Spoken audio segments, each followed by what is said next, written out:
बारीक कपड़े के ऊपर से छूने से हुर्मत का सबूत, इसका क्या हुक्म है? चुनांचे अगर शहवत के साथ ऐसे बारीक कपड़े के ऊपर से बदन को छुआ जिससे बदन की हरारत महसूस हो गई, गर्मी महसूस हो गई, तो हुर्मत मुसाहरत इस सिलसिले में साबित हो जाएगी। चुनांचे फतावा हिंद में है, वह इनकान रकीकन बिहैस तसिलु हरारतुल ममसूस इला यदिही तस्बुत। ये फतावा हिंदिया की इबारत है, पहली जिस सफ़ा 275, फतावा तातार खानिया जो जकरिया बुक डिपो देवबंद का हिंदी नुस्खा उसकी चौथी जिस सफ़ा 53, मसला नंबर 5503, जो मुहित बुरहानिया उसके चौथी जिस सफ़ा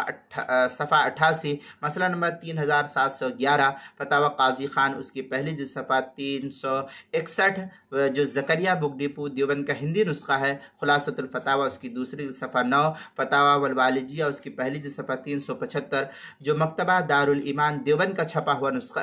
सहारनपुर का छपा हुआ नुस्खा है, अल जौहरतुन नय्यरा उसकी तीसरी जिस सफ़ा 8, जो मकतबा थानवी देवबंद का छपा हुआ नुस्खा है, किताबुल मसाइल उसकी चौथी जिस सफ़ा 177 और 178 पर भी इसको नकल किया गया है।